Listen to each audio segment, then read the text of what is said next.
বসে আছে। প্রিয় সুধী, কোরআন থেকে আমরা চারটা গুরুত্বপূর্ণ কথা আজকে শুনলাম কোরআন নিয়ে। নাম্বার 1, আর নাজর শব্দটি আল্লাহ তাআলা ইউজ করেছেন, কোরআন আমাদেরকে দেখে দেখে পড়ার ব্যাপারে বলেছেন। দ্বিতীয় হলো আল আকল শব্দটি আল্লাহ ইউজ করে আমাদেরকে, এই কোরআন যেন আমরা একটু আমাদের আকলের মধ্যে ঢুকাই, আমাদের বিবেকের কাছে আমরা যেন কোরআনকে রেখে দেই। এই পৃথিবীর সমস্ত বিষয়গুলোকে আমরা যেন আমাদের বিবেকের কাছে, ব্রেনের কাছে আমরা রাখি। তৃতীয় নম্বর হলো আমরা যেন চিন্তার সাগরে ডুব দিই, সেই দেখার বিষয়টাকে, ব্রেনে আনার বিষয়টাকে চিন্তার সাগরে ডুব দিই। যেভাবে ইব্রাহিম আলাইহিস সালাম তিনি তার জীবনে একজন অসুস্থ মানুষের ঘরে জন্মগ্রহণ করার পরেও, একজন তার বাবা ওই যে মানুষের সাথে যখন পূজা অর্চনা দিত, এমন একজন মানুষের ঘরে জন্মগ্রহণ করার পরেও তিনি ইসলামকে খুঁজে খুঁজে নিয়েছেন, দেখে নিয়েছেন, চিনে নিয়েছেন, অন্বেষণ করে নিয়েছেন। তিনি একবার বাবার কথা বিশ্বাস করেন, আবার দেখলেন এটা ঠিক না, আবার তিনি তারকাগুলোর কাছে তিনি গিয়ে মনে করলেন যে হাদা রব্বি, দেখলেন সেটাও না। আবার তিনি যখন চন্দ্র দেখলেন তিনি মনে করলেন সেটাই তার প্রভু। অস্ত যাওয়ার পরে তিনি এটাও আমার প্রভু হতে পারে না। এরপরে তিনি যখন রাআশ-শামসা বাযিগাতান, তিনি যখন সূর্যকে আলো ঝলমলে দেখলেন, তিনি বললেন যে হাদা রব্বি হাদা আকবার, এটা আমার রব, এটা সবচেয়ে বড়, এটাই হতে পারে। এরপরে যখন তিনি দেখলেন যে এটাও না, তখন তিনি বললেন ইয়া কওমি ইন্নী বারিউম মিম্মা তুশরিকুন, হে আমার জাতি শোনো, তোমরা যে শিরক করো, মুশরিক হয়ে আছো, আমি তোমাদের সাথে মুশরিক নই। তাহলে আমি কে? আমার পরিচয় হলো ইন্নী ওয়াজ্জাহাতু, নিশ্চয়ই আমি আমার চেহারা, মুখমণ্ডল, ওয়াজহিয়া লিল্লাযী ফাতারাস সামাওয়াতি ওয়াল আরদা হানিফা, যিনি একনিষ্ঠভাবে আসমান এবং জমিন সৃষ্টি করেছেন, আমি তার দিকে মুতাওয়াজ্জিহ হয়ে গেলাম। হানিফান, একনিষ্ঠভাবে, ওয়ামা আনা মিনাল মুশরিকিন, আর আমি তোমাদের সাথে মুশরিকদের অন্তর্ভুক্ত নই। সুবহানাল্লাহ পড়েন। ইব্রাহিম আলাইহিস সালাম যেভাবে চিন্তা করেছেন, আপনি দেখবেন আপনি এমন কোনো দল করতে পারেন, এমন কোনো মানুষের সাথে মিশতে পারেন, এমন কোনো বন্ধু আপনার থাকতে পারে যার সাথে চলার কারণে, যাদের সাথে থাকার কারণে আপনার সব শেষ হচ্ছে। তখন আপনি আপনার চিন্তা শক্তিকে ফিরিয়ে আনেন যে আমার চিন্তাটা ভুল, আমি যেটা দেখেছি, যেটা বুঝতে চেষ্টা করেছি এটা ভুল, আমি সেখান থেকে রং থেকে আমি রাইটে চলে আসি। আপনি আপনাকে রাইটে নিয়ে আসেন। আল্লাহ সেটাই বলেছেন, সর্বশেষ বলেছেন আত-তাদাব্বুর, একেবারে চিন্তা এবং গবেষণার সর্বশেষ শেখর।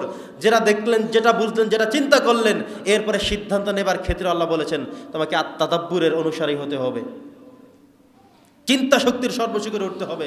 নবী করিম সাল্লাল্লাহু আলাইহি ওয়াসাল্লাম থেকে একখানা হাদিস সাহাবী বর্ণনা করেছেন। নবী করিম সাল্লাল্লাহু আলাইহি ওয়াসাল্লাম বলেছেন যে আল্লাহর সৃষ্টি জগৎ নিয়ে কোনো মানুষ যদি শুধুমাত্র 1 ঘন্টা চিন্তা করবে, আরেকজন মানুষ সারা রাত দাঁড়িয়ে দাঁড়িয়ে নফল নামাজ পড়ে পরে আল্লাহর ইবাদত বন্দেগী করে কাটিয়ে দিলেন, এই সারা রাত জেগে থাকা মানুষ নামাজ পড়ে যতটুকু সওয়াব পেল, আর 1 ঘন্টা মাত্র আল্লাহর সৃষ্টি জগতে চিন্তার কারণে এই মানুষের সওয়াব ওই আমলকারী মানুষের সওয়াবের থেকে 1000 গুণ বেশি হয়ে গেল। সুবহানাল্লাহ। আপনি এশার নামাজ পড়ে 2টা হাদিস পড়ে যদি ঘুমান, 2টা তাফসির পড়ে শুনে যদি আপনি ঘুমান, আপনি সারা রাত দাঁড়িয়ে নফল নামাজ পড়ে যা হবে তার থেকে বেশি আপনার আমলে চলে আসবে। সুবহানাল্লাহ। এটা কোরআনের দলিল থেকে আসছে, সুন্নাহ থেকে কথা বলছি, মন বানানোর মতো না। সারা রাত জেগে থেকে নামাজ পড়ে যতটুকু সওয়াব, শুধুমাত্র 1টা 2টা হাদিস কিংবা 2টা আয়াতের অনুবাদ নিয়ে একটু চিন্তা ভাবনা করে ফিকির করে ঘুমিয়ে যান, তার থেকে বেশি সওয়াব আপনার আমলে চলে আসবে। সুবহানাল্লাহ। আমরা যেন আমাদের চিন্তা শক্তিকে সেভাবে কাজে খাটি। নবীজি বলেছেন তাদারুসুল ইলমি সাআতুন খায়রুম মিন ইহয়াই লাইলিহা, সারা রাত জেগে থেকে ইবাদত করার পরে যতটুকুন সওয়াব আপনি অর্জন করবেন, 1 ঘন্টা যদি মাত্র আল্লাহর এই কিতাব নিয়ে একটু মুযাকারা করা হয়, একটু পড়া হয়, বোঝা হয়, তাহলে তার থেকে বেশি সওয়াব এখানে নিমজ্জিত রয়েছে। প্রিয় সুধী, আসুন আমরা কোরআন নিয়ে একটু গবেষণা করি। কোরআন থেকে এসেছে বিজ্ঞান। এই পৃথিবীতে যত কিছু আবিষ্কার আপনি দেখেন, আপনি হয়তো করি নাই, যে কেউ করেছে, গবেষণা কিন্তু করেছে কোরআন দিয়ে। কোরআন থেকে গবেষণা করে, আয়াত গবেষণা করে, শব্দ গবেষণা করে তারা অনেক কিছু অর্জন করেছেন।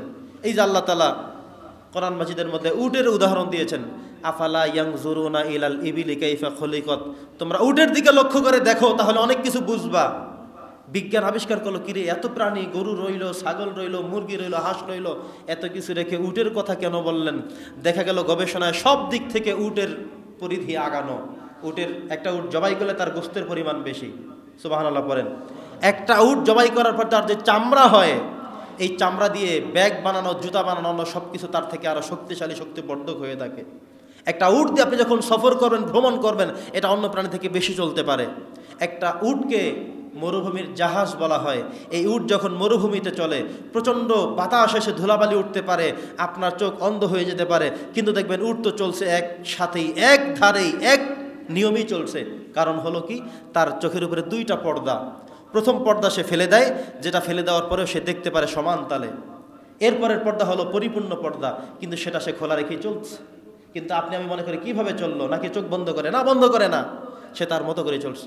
তাহলে তার গোস্তের পরিমাণ বেশি, দুধ দহন করলে উটের থেকে বেশি দুধ আর কিচ্ছুতে হয় না, এটার দুধের পরিমাণ বেশি, চামড়া দিয়ে কাজ করা যায় বেশি।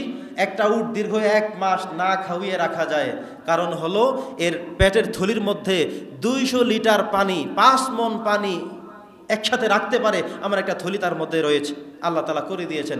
এটার মধ্যে সে 200 লিটার পানি জমাটবদ্ধ করে রাখে।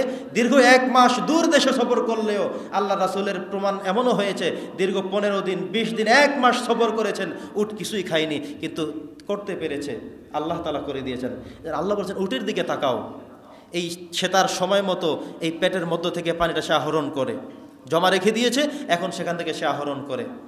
এই জন্য আল্লাহ বলছেন যে উটের দিকে তাকাও। আল্লাহ যেই কথাগুলো বলেছেন প্রত্যেকটার মধ্যে শিক্ষা আছে।